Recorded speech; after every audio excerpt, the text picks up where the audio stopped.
Hey there, gorgeous genius. Welcome back to day 2 of this experiment in vlogging about my experience doing the 30-day journal project. There's this really wonderful quote by Rumi that goes, "Set your life on fire, seek those who fan your flames." And we're using this quote to inspire our journaling today. I glued my prompts down in my notebook here.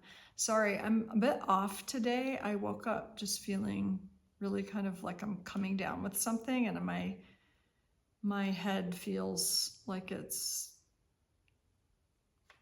not totally here. I don't know how to explain it.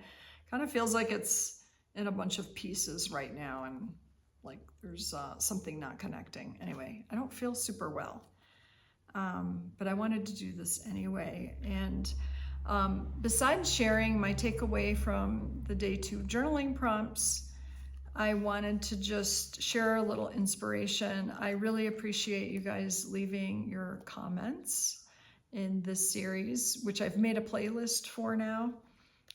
And we'll link it down in the description. And if you want to get the journaling prompts sent to your email, I have a link for that too that you can sign up for. It's totally free to do this.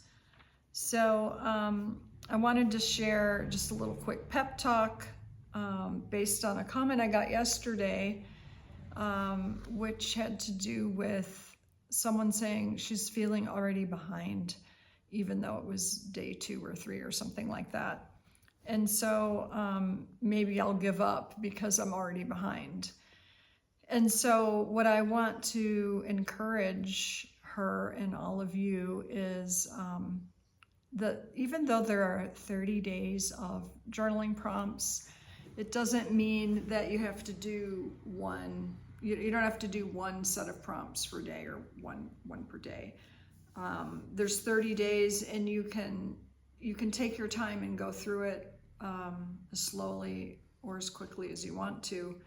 But I think when we have this pressure to try to do something every day, then it kind of can set us up for feeling like a failure if we miss a day, or we feel like, oh, I'm only on day 2 and I already feel like I'm behind.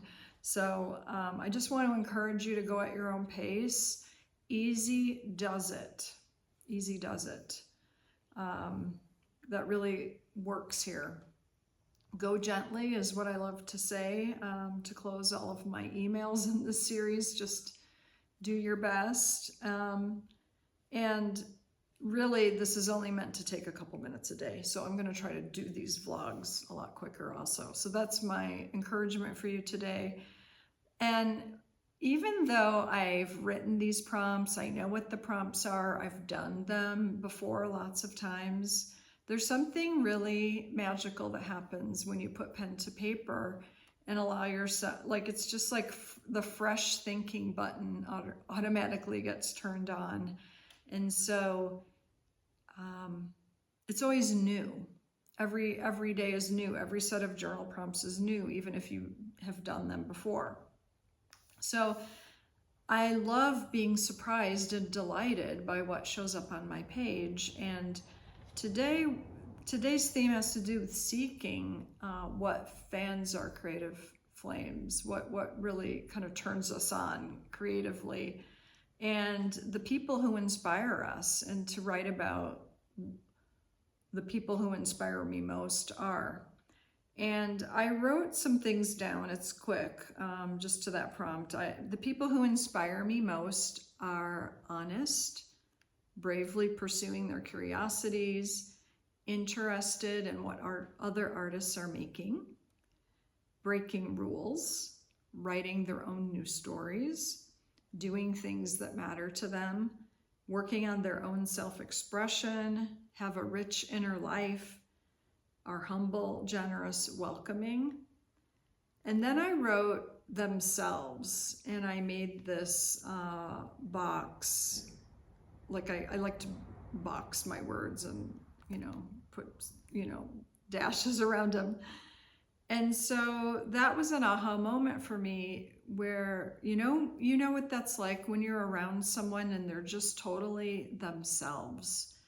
They are confident in who they are. It's like they're feeling good in their own skin, and they don't even really have to be doing anything, but you can just sense from their beingness that they're comfortable with themselves and comfortable being themselves and expressing themselves. And I'm very inspired by that in people. And it's something that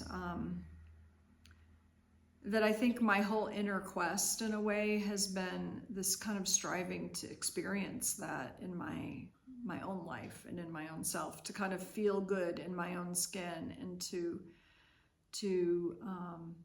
trust who I'm being, trust who I'm becoming, trust my expression. I don't know if you've ever felt that way, but if you've often felt like, there's that fairy tale about the ugly duckling. That's the fairy tale I resonate with the most. And it turns out the duckling, or the duckling wasn't a duckling, it was a swan, which it figured out later after it grew up. And but it's just like the story of feeling out of place and like you don't fit in or you don't belong. And I think that feeling of being oneself has to do with belonging to yourself. And the reason I love creating community to do creative work together is because it can be so isolating. And why I think it's really great when people take risks to share things online. I am inspired by people taking those kind of risks. I'm trying to live up to that myself. And I think people who are being themselves, that just gives me the inspiration and permission that I can do that too. I'm just looking at some of the notes I took here, some of my takeaways from doing this journaling. And I also, what I love about creative community and doing workshops online or in person is throughout my life, long before I started teaching myself, I started taking lots of workshops and going to events, poetry events, art things, spiritual stuff. And that's where I've always met my very best friends, is at gatherings like this where we're working on creating something together, or we're reading similar books, or curious about ideas and looking, to different teachers and mentors to help us. So I feel like now, and this was way before the internet, by the way, when I started taking workshops.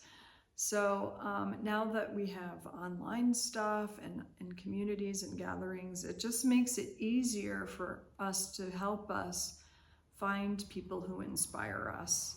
So that's what I want to give you today. Thanks so much for being here, and I'll see you tomorrow.